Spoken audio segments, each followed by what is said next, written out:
જી, હું કોલી રાજુ સોલંકી, રાષ્ટ્રીય સચિવ આમ આદમી પાર્ટી અને ગુજરાત પ્રદેશ અધ્યક્ષ વીર માંધાતા કોલી સમાજ સંગઠન. ખાસ કરીને આજે નેશનલ હાઈવે જે રોડ છે, આ રોડ ઉપર ઉમણિયાવદર ગામ આવેલું છે.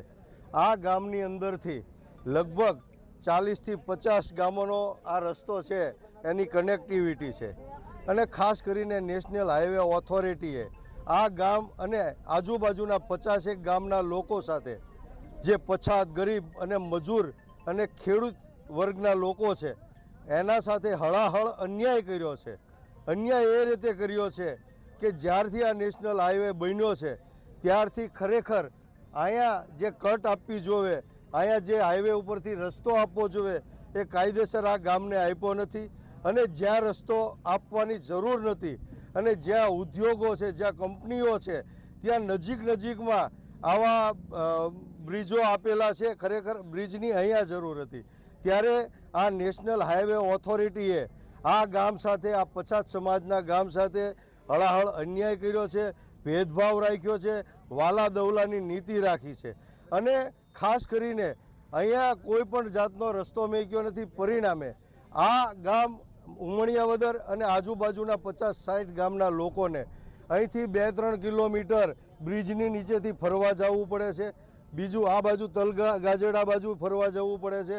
તો આ ગામના અને આજુબાજુના 50 ગામના લોકો આ પ્રશ્નને લઈને ખૂબ જ ત્રાહિમામ છે, ખૂબ જ મુશ્કેલીમાં છે. આ ગામના લોકોની, આગેવાનોની છેલ્લા 2 વર્ષથી માગ છે, પરંતુ આ બેરી અને મૂંગી સરકાર, ખરેખર પછાત અને ગરીબ લોકો સાથે હર હંમેશ અન્યાય કરતી સરકાર, એના બેરા કાને આ લોકોનો અવાજ પહોંચતો નથી.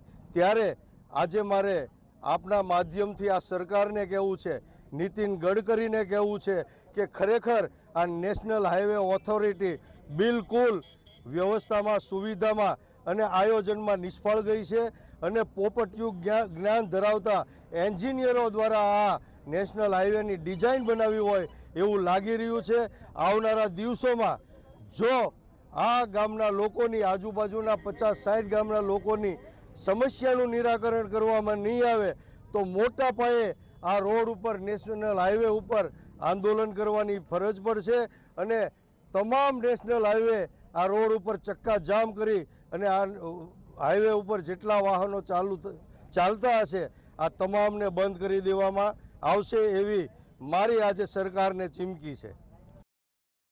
મારું નામ અડિયા યોગેશ છે, ઉમણિયા ગામનો રહેવાસી છું.